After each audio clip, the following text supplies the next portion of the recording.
Jamie, it's great to catch up again with you, mate.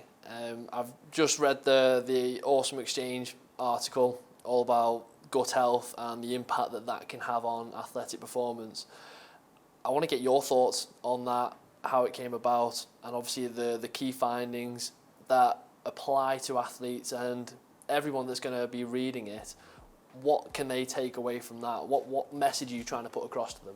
Yeah, it's it was a fun process going through the Exchange article, because probiotics seem to be one of the areas, maybe a little bit biased, that has the most amount of confusion and misinformation. But so many people have questions. Probiotics are also different, so it's trying to bring all of the evidence together. But what's nice about the Exchange is that ultimately I have to try and come up with some practical recommendations. I can't just fall back to the academic and say, oh, more research is needed, or we don't know this. So, because ultimately athletes, practitioners, they want the best answers that we've got right now. So even if they can accept they're not perfect, you still have to do something. You can't just sit there and wait until we've got the perfect answer. It's, I want to take action, so what action should I take? So what I tried to do in the Nutrition Exchange is go through the data, put some of the information in there about different aspects of where probiotics can have their effect, and be open and honest about that. So maybe probiotics have more of an impact here, or we've got more research in certain areas like immune function, and then maybe there are other areas where there's less research has been done, or there's less of a clear benefit. So for sports performance directly, there's less of an impact that we seem to see. Then try to talk through the differences in probiotics, and I think that's the biggest part, is understanding how probiotics are different. So what's the difference between that product versus that product versus that product? Highlight this huge range that you've got on the commercial market.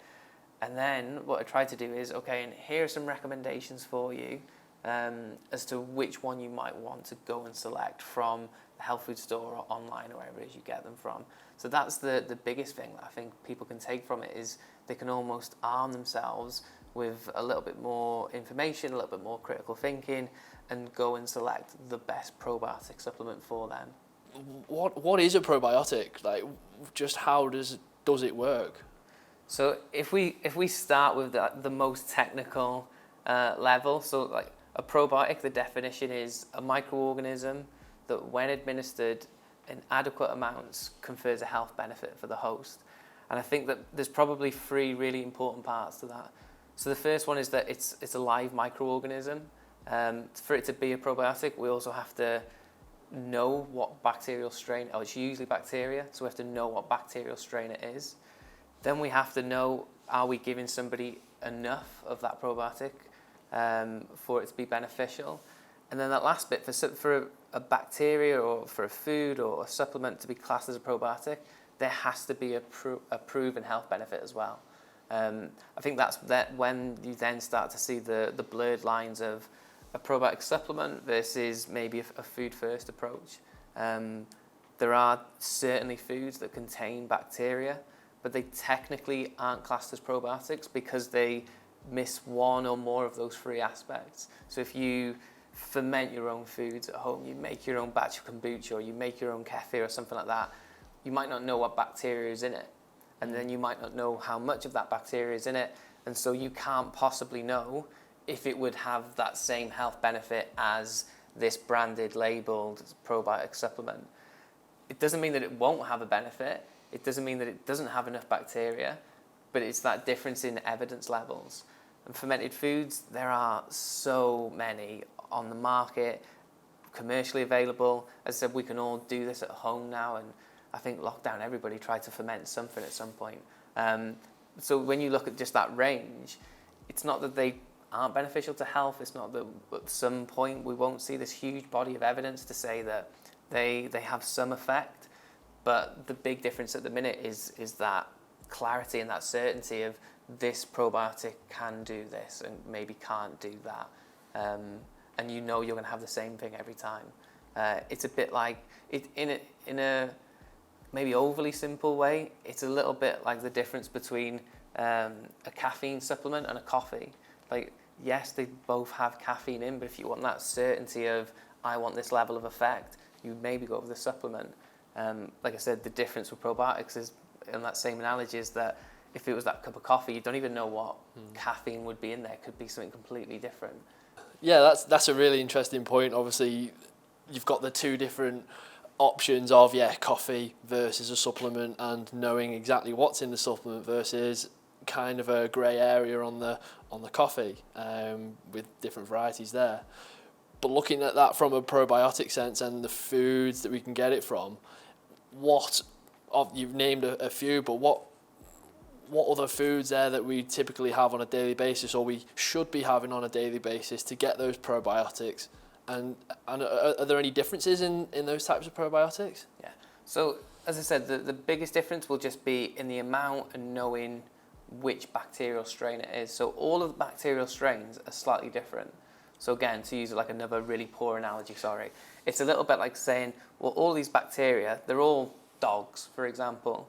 But if you wanted a guard dog, you maybe wouldn't get a little chihuahua or something like that. So like all dogs bark, but obviously some bark louder than others. And that's maybe some of the difference that we see. A probiotic supplement, in theory, should have bacterial strains in there that you know have an effect in a certain area. Whereas some of the fermented foods, they might have bacterial strains, but we don't know how effective they are for immune function or reducing gut symptoms or whatever outcome that we want it to be. And as I said, you also don't know if there's enough in them. But there are plenty of foods that have bacteria in them. And there are plenty of foods that have live bacteria in them, which is maybe part of the important process. There's a bit of debate about that. But if you want live bacteria, then we've got yogurt drinks and dairy products that have bacteria added to them as part of the culturing process and as part of the processing of those foods. Even from a food-first approach, we try to keep that huge variety of all of that for the aspect of improving certainly gut health. So are there any other ways that we can improve the probiotic good bacteria health within the gut? Because obviously in the Exchange article you mentioned about prebiotics.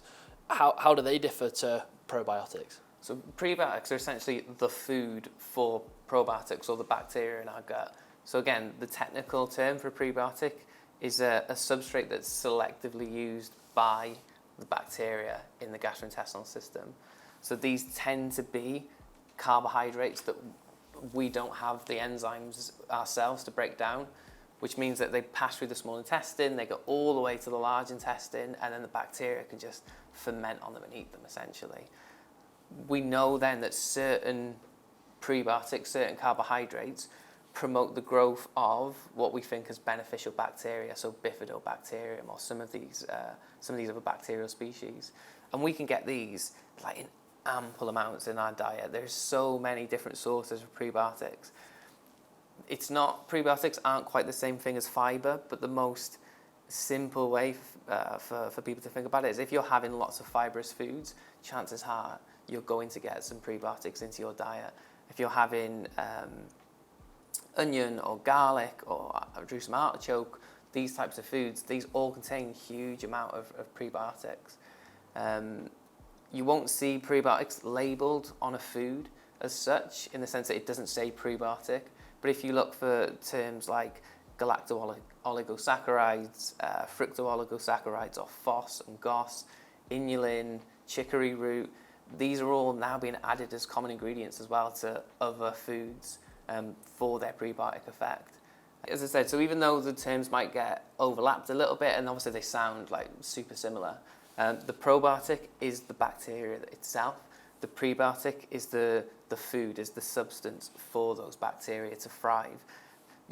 That's where it can become difficult, because there aren't many studies that compare directly a probiotic to a prebiotic. So it's hard to say one is better than the other. What we do know is that if you have a probiotic that contains, let's say, lactobacillus or bifidobacterium as the bacterial species, you increase the amount of those bacteria. Similarly, if you have certain prebiotics, you can also increase those species of bacteria.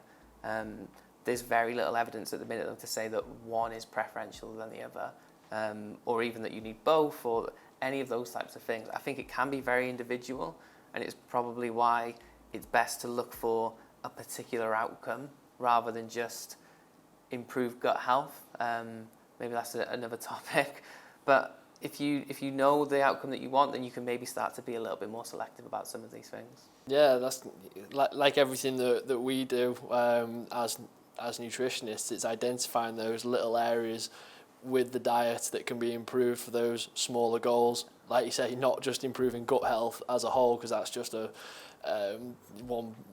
that's just a huge topic it's point. massive. I was invited down once to an elite sports team. I won't say who, and I went down there because they wanted to discuss gut health. And when I got there, I presumed that they maybe had some players that had some digestive issues or something like that.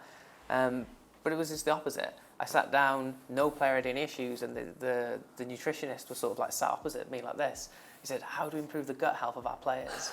I said, "Well, how many issues have you got? How many players have you got with symptoms?" And they said, "None."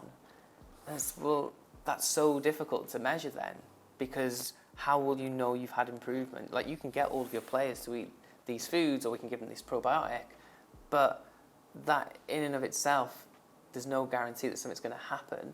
So I think the first level for anyone is just to identify, do you have gut symptoms? Yes or no. If you do, the strategy that you're going to use will maybe be different to if you want to target the gut as an area to improve immune function. And so that's why I think it's that next step beyond of what is it that you want to get out of, because you can improve other areas of your health by targeting the gut. But this huge term of, I want to just improve gut health, I think is often one of the biggest things that maybe people get wrong, especially if they don't currently have any symptoms. It's becoming like kind of a common thing for athletes, just looking at, gut health, I want to improve that, but it's like a similar thing of, I want to improve performance. But what area of performance are you trying to improve? Are you trying to improve your strength or repeated sprint ability, endurance? So with that in mind, how can these foods, probiotics, things like that, with athletes in mind and sports performance, how can they work in order to contribute to an athlete's performance? Yeah, no, that's huge. And it's one of the things that we really try to get across in the nutrition exchange, in that there are certainly areas that probiotics can have an impact on. Like, surprisingly, probiotics' direct impact on performance is there's very little evidence to show that it will directly improve performance. So it's not in and of itself ergogenic. Most of the studies show null findings, or there's one or two that show potential for improvement in performance, but these are probably through indirect methods. So, for example, if probiotics have been seen to have an effect on immune function, so we wrote a review article a couple of years ago, and I think it was something like of the 21 studies that we reviewed, 14 showed an improvement in either immune function or a reduction in the amount of times that athletes were ill. And the other 7 just showed no difference. There's no harm to immune function from the study that we looked at. So if you've now got an athlete that's getting ill less often, or is maybe recovering quicker, has less time off, that is going to have an indirect impact on performance. Similarly with some of the ones that have looked at gut symptoms, a study that we did at the university here that we published a few years ago showed that in marathon runners, when we reduced gut symptoms, particularly in a marathon race, they were able to maintain their pace for longer. And the level of symptoms, or how severe an athlete's symptoms were, correlated with how much they slowed down during the race. And if we can, again, reduce some of that with a supplement, with probiotics, that's an indirect effect on performance. So there's nothing maybe happening within the muscle, or there's nothing that's happening in the cardiovascular system directly, but we're maybe taking away some of that negative impact. And those are some of the things that we've tried to cover in the exchange article. Similarly, just with symptoms in day-to-day, if you have an athlete that is missing training, that is underperforming in training because they have these issues, or even maybe the stress and anxiety that's associated with it. I know plenty of endurance athletes who have got to the point where they find it a stressful event just going to do their training, particularly maybe a long run or something like that, because they're thinking, well, where's the nearest toilet or where's the nearest bush going to be in case I get caught short and have to just nip to the side of the road? So these are some of the ways I think probiotics are going to have their biggest impact. Yeah, it's crazy just how common some level of gut discomfort or issue comes about, specifically in, a lot in endurance athletes. So with the use of probiotic supplements, is there any specific strategy which they could go about using it to see those indirect benefits for performance? Yeah, absolutely. I think the two biggest things that athletes in particular need to look for is the first, the same as any supplement, is it informed sport tested? And I know like people are probably sick of hearing that, but that's so important. You see plenty of probiotics, and probiotics, I don't know, in my mind, seem to have this like niche place within supplements where they're not always treated the same. I think some athletes, I've certainly had the question where, does a probiotic need to be informed tested because maybe they think it's manufactured differently or something like that? Absolutely, it has to be a tested product, like first and foremost. So that's where you start first.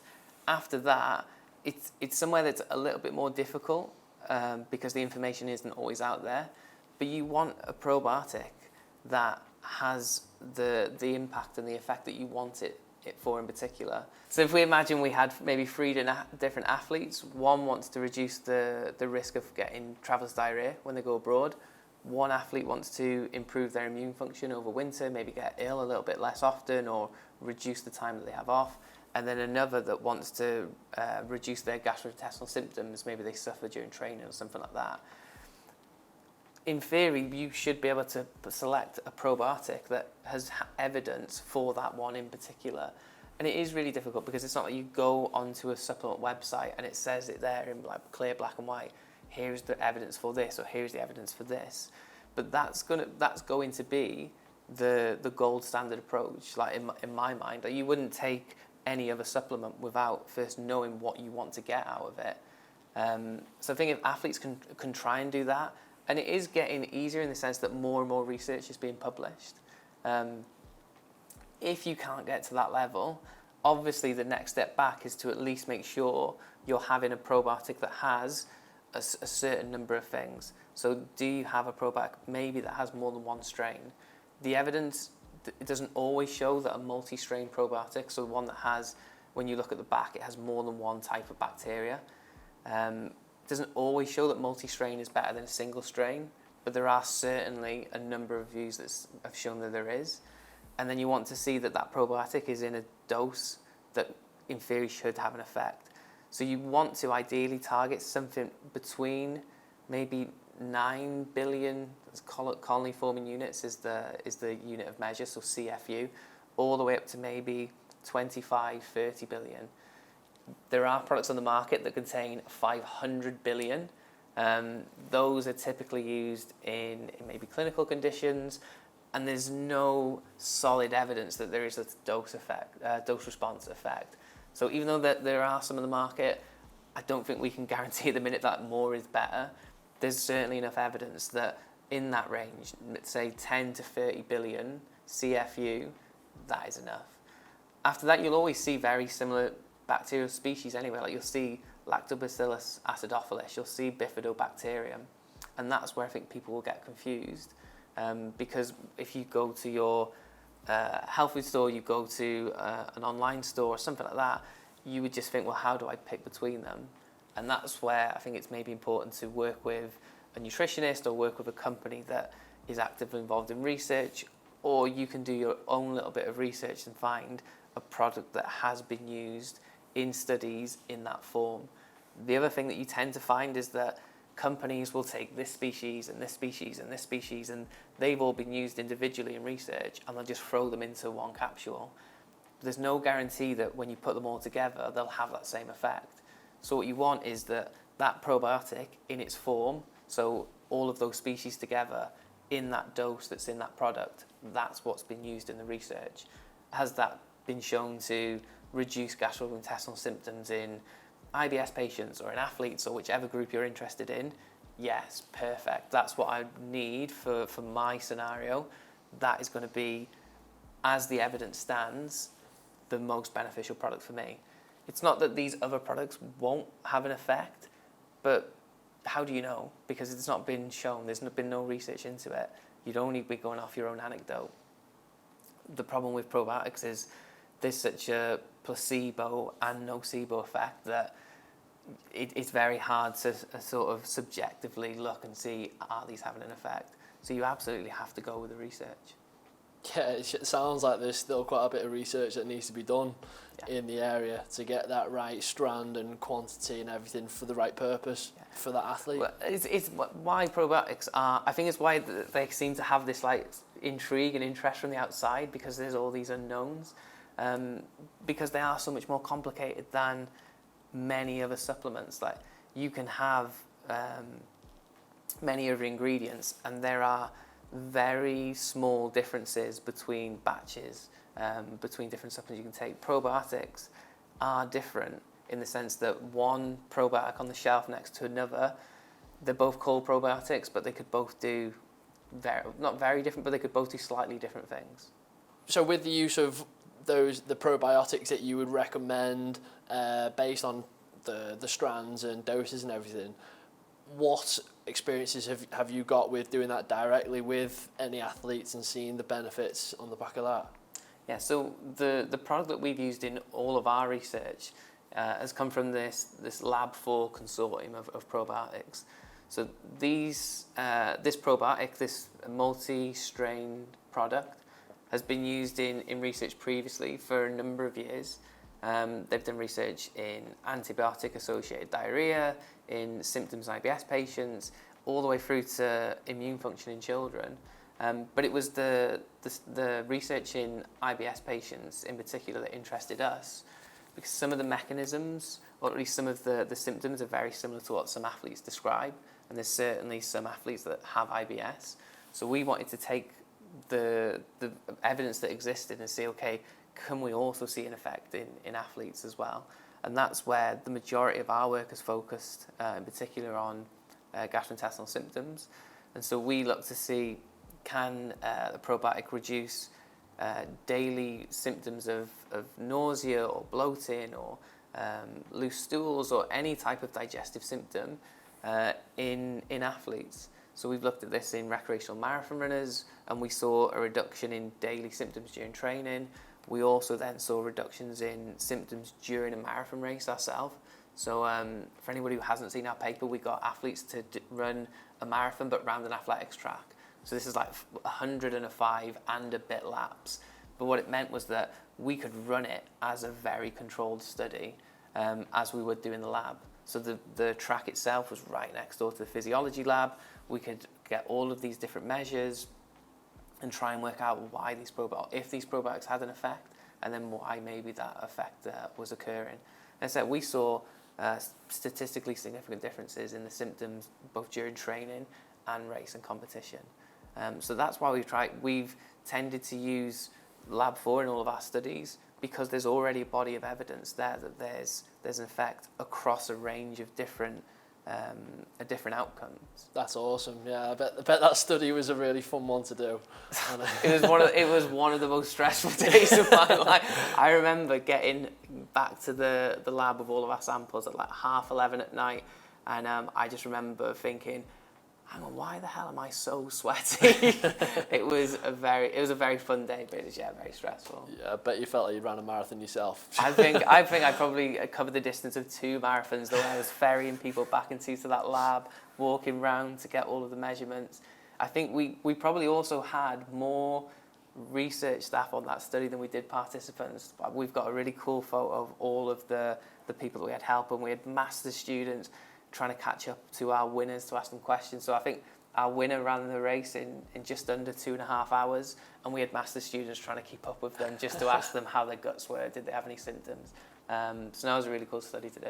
So on the back of that awesome study, is that how the link between Nutrition X and Lab 4 came about with the development of the probiotic supplement? I think that one study played a part in it, but it was more the body of studies that had been done at that point. So it's not just us that have used Lab 4 with athletes or in sport or in individuals that exercise. there have been some other research groups that have used Lab4 as well. So when you start putting all of that together, the research from elsewhere and then the studies that we've started to produce, that probably makes it, the Lab4 strains, one of the most studied probiotics for athletes, for individuals that take part in sport. I think that's where the obvious connection, the obvious link comes from. Just the amount of research that has been done in athletic populations. Like everything we do, it's taking the right research, isn't it, and applying it into the purpose for the athlete, in this case, the probiotic supplements. Yeah, definitely. It's like some of the stresses that athletes face, people that exercise face, they're going to be unique, aren't they? So as I said, even though there might be crossover with other populations, maybe the reason that athletes suffer from gut symptoms is slightly different. Maybe there's a slight difference in their diet. Maybe the amount of exercise that they're doing is higher than what you would find in other groups or the general population. So I think that's why it's important to try and find the best suited supplement, the best suited probiotic that you can. But again, it's not that other products won't work, other products can't work, but if you are going to spend your money, if you're going to invest your time taking one of these supplements, why not at least start with one that has been shown to have an effect in that group or in the group that you might sit in? Yeah, so athletes are obviously so keen to improve their performance in some way. So would you say it's a good take-home message that if they're going to invest their money in something, that a probiotic supplement which is Informed Sport certified is a good value for money? I definitely think there are plenty of times and scenarios where a probiotic is going to come into it is going to come in and potentially have an effect for athletes. Maybe impact their health broadly, and then ultimately the hope with that is that it will indirectly improve their performance over time, especially over the longer term. If you take a probiotic today, are you going to run faster, lift more weights tomorrow? Like, probably not, but maybe over the course of months, because of all of these things we've spoken about, all of these different ways that probiotics could have an effect, maybe that accumulates over time and you will start to see an improvement in performance. So it does take a bit of time then for the probiotic supplement to work. It's not just take one and you're going to see an immediate effect with those potential symptoms that an athlete might have. I've set myself up here now, haven't I? Yes, you have, mate. Yeah. Right, you want to get technical. So there are certain aspects of the gut that can be affected almost immediately. So there are some really cool studies, like, not that I'd want to be the participant, but where during surgery or stuff like that, people have been given a probiotic and then they've looked to see what's happening in the small intestine. There does seem to be some acute effect in certain aspects. So maybe in glucose absorption or in intestinal permeability or different things, there is an acute effect. And it's why in all of our studies to date, we always have participants take the probiotic on the day of whatever it is. So in our marathon study, yes, they supplemented for 4 weeks before the marathon, and we also got them to take the supplement the morning of the race. So maybe there's some acute effect, but is that, in terms of performance, is there an acute effect? Maybe, maybe not. As if it is, it would be indirect. You also got to then think of the turnover of cells in the intestine. So in the small intestine, those cells turn over every 3 days. So if a probiotic has an effect, it has to be there constantly, or it has to be there at the time that you want it, certainly. So it's not that you can take a probiotic for 4 weeks and then stop and you're good and you're covered. Because probiotics, what we know is that they don't take hold. It's not like planting a seed and then letting it grow and it stays forever. If you stop taking that supplement, eventually you no longer see those probiotic strains in the gastrointestinal tract. That doesn't mean they don't work. What it probably means is that they are active in the lumen, if you like. So I always think about like this long pipe, and these bacteria are these like just little guys who are doing things. They're active, they're metabolizing, they're interacting with the immune system, and then eventually, maybe they're excreted out, which is why you have to continue to supplement if you want that effect to last, or you want that effect over a certain period of time. So maybe I should have gone back. In some ways they have an acute effect, but it's going to be the long-term benefit that you see, particularly for performance. As I said, you maybe wouldn't take a probiotic, walk into the gym and add 10% to your bench press, but what you might see is that you can go to the gym more often because you're healthier, you're ill less often, you have less symptoms, you're less likely to get ill. If you take a course of antibiotics, maybe you're going to recover from it quicker or be less likely to die. So all of these other indirect factors will hopefully lead to that improvement in performance. Yeah, absolutely. So it is that long-term strategy of taking something on a daily basis for good general health to support all those things that might be holding you back with your training. Yeah, definitely. So as this is an important strategy for athletes to have on a long-term basis, are there any side effects potentially with that? I think there's the potential of side effects. I know that's quite a weird thing to say. Like with prebiotics and fibre, like can you imagine like increasing the amount that you had to a certain level, like 10 times what you had now? Like we all know the one room in our house we'd be heading to if we did that. We know the symptoms that we would get. So you can see that there is a potential. If you add something new to the digestive tract, to the large intestine, you do have the potential to increase bloating, increase fermentation, all these different things. And if you read a lot of review papers, there's always this recommendation that you start taking probiotics maybe 2 weeks before whatever it is that you want. And I think the reason for that is for athletes in particular, there's this one paper that showed that in the first 2 weeks of supplementing, there was this small increase in symptoms like bloating, a little bit of abdominal cramps. Up until literally last week, I would say we've never had that in any of our studies. So we've never seen it with the Lab 4 probiotic, and lots of other studies haven't seen this either, or at least haven't reported it. We've just come back from Hawaii, like tough, I know, it's hard for some of us, but in this study we've supplemented Ironman triathletes, double-blind with probiotic or placebo. What's really interesting is that probiotics almost certainly have this other element to them where people believe something is good, like it has a huge potential for a placebo effect. We had participants swear blind to us that when they started the supplement, it increased their gut symptoms. But what was like unbelievably cool or fascinating was that we had 2 athletes in the group A and 2 athletes in the group B. So at least two of those athletes think they had an increase in symptoms even though they're on the placebo. So maybe there is the chance for something to happen. And I think that's only the same as any other supplement though. You wouldn't start something right before a major competition, right before a major block of training or anything like that. Well, I'm looking forward to seeing that data from Kona. That sounds really interesting. Yeah, that was the really cool thing about that is that this is the second study that we've taken stool samples from as well. So we'll really get to see what impact they're having on the gut microbiome. So we've got an in-house lab-based study, and then we've also decided of all places to go, we'd go and do this study in Hawaii. So we'll see what comes back from that. Got to be done if you want the best of the best. You go there, don't you?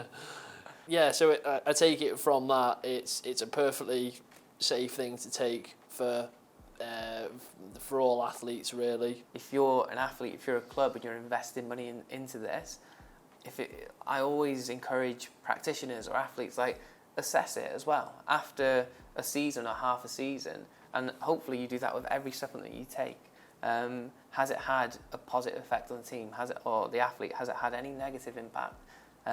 If you are constantly doing that assessment, you can then start to really see the benefit that supplement or that intervention is going to have. So in that regard, I don't think probiotics would be any different to any other intervention that you have as an athlete or as a practitioner. Yeah, so it is down to the athlete's perception of how they felt on the back of it, and so it's always an important thing as well, as the practitioner. How they feel, and even if there are measures that they can take, like how many times were you ill this year? If you were ill, how long were you ill for? So there's lots of evidence for probiotics to maybe not only reduce the amount of times that you're ill, you get a cough and cold, but maybe it reduces the length of time that you're ill for. So even things like that, you can start to feel, oh, hang on, I'm no longer picking up a cough and then having 10 days where I can't train. Now this is only down to 6 days. Like, that's still a big thing that you can achieve with a supplement. If you can all of a sudden add 4 days to your training block, like, that's massive.